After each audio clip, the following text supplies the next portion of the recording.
Did you get a chance to take a shit yet? Not yet. We'll keep it brief then for you. Yeah, come on. Listen, that was a big victory over a tough guy, and you got tested, having to go to his world. So racking up a victory like that, how do you feel after it?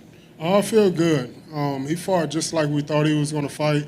The submission defense by him holding my neck like that, and that's what we practice all week and really the last 2 weeks. Is just trying to keep my elbow tucked and turn into him. Because we seen him do that bulldog choke. You don't want to get tapped out, nothing like that. So I couldn't tap.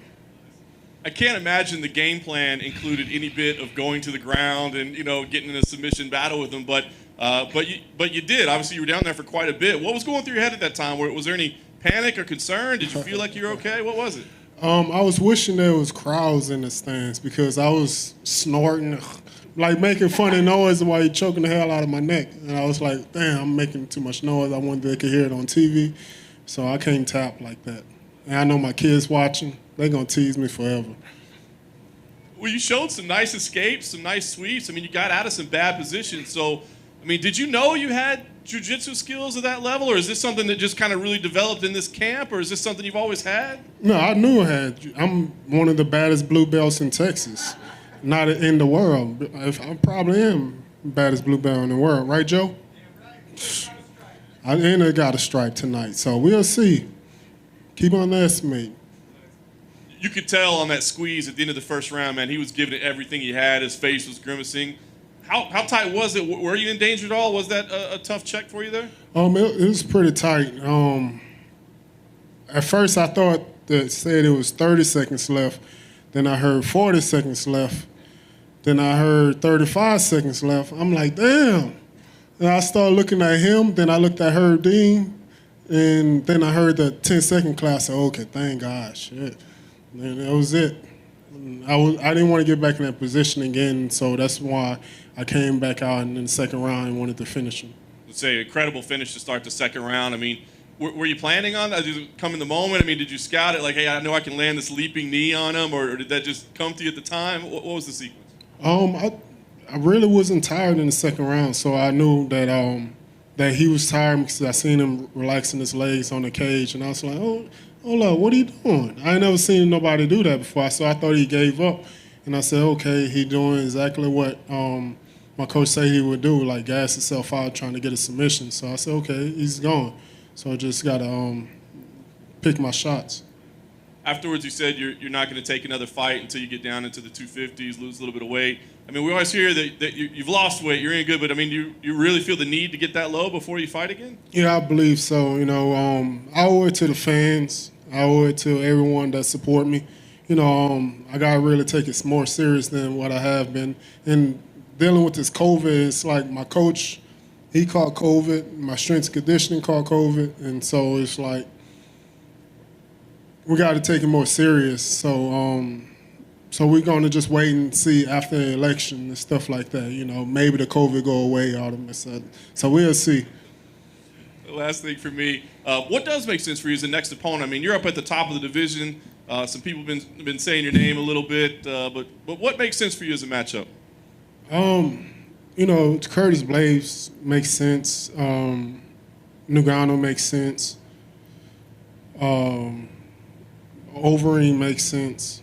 And that's just about it. If we just see what happens next week and see who else makes sense after that match. But I for sure had to get down 15, 20 pounds to feel comfortable in there. And you really would see something scary out of me, for sure. Hey, Derek. You look fairly lean at 265. How much of a lifestyle change is it going to be for you to get down 20 pounds? I've really been eating whatever I want, just been training a lot longer than 30 minutes this camp. So we've been just training a lot more. That's all. I've just still been eating Bass, still been eating Popeyes and stuff like that, and just been training more. Do you anticipate yourself being even more explosive, even more aggressive at a lower weight? Is that why you want to get down there? Oh, for sure. I'll be a lot quicker, a lot more agile, a lot more aggressive and everything.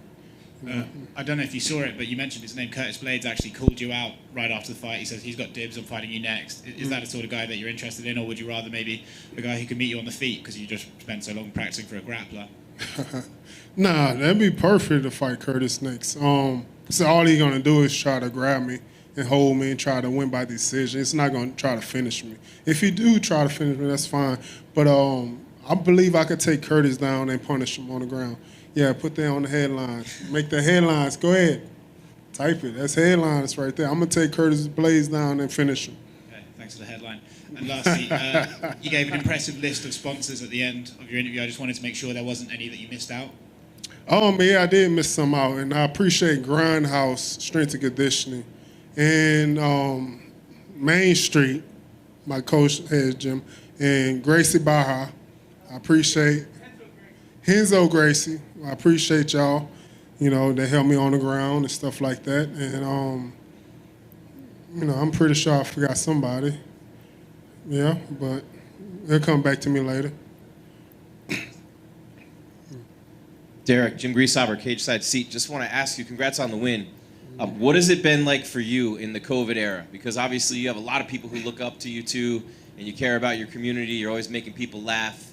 Have to find different ways to train and different ways to prepare and not knowing with the fights, but being able to be in there and compete and be in there with people watching who might have some, some problems, some things going on, to be a role model and to be in there just kind of carrying that torch for people in your community. Yes, going through the COVID, really gotta listen. If they tell you gotta wear a mask, wear a mask.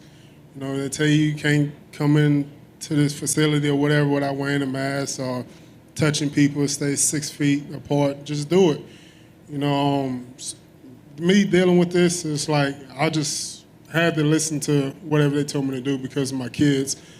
It's like, God forbid, for anything happening to my kids, my wife and family and stuff like that, if I get them sick by me being stubborn, then it'll be pissed. I'll be pissed for sure. Being a guy who came into the fight game trying to be a boxer, now you have the most knockouts in UFC heavyweight history. Did you ever think you'd be there, and what does it feel like to know that you came in and you've accomplished that already? Yeah, it's crazy. I still can't believe that I got the most knockouts. And I don't know, it's just a crazy feeling, because all the great heavyweights before me, it seemed like Shane Carwin just knocking everybody out in the first few minutes of the fight. And watching Brock Lesnar and Cain Velasquez, all those guys for all these years, then seeing that they never had accomplished what I did, and just like, I just really got to be humble about it, and got to keep on going because I still got a lot left in the tank. What are you going to do these next couple weeks? Any celebrations, any trips, anything like that? We're going to go to Austin and probably buy a deer lease out there. I don't know if you're a hunter or not like that, so I'm interested in buying a couple of 100 acres in Austin, Texas. Nice. Congrats. Yeah, thank you. Appreciate it.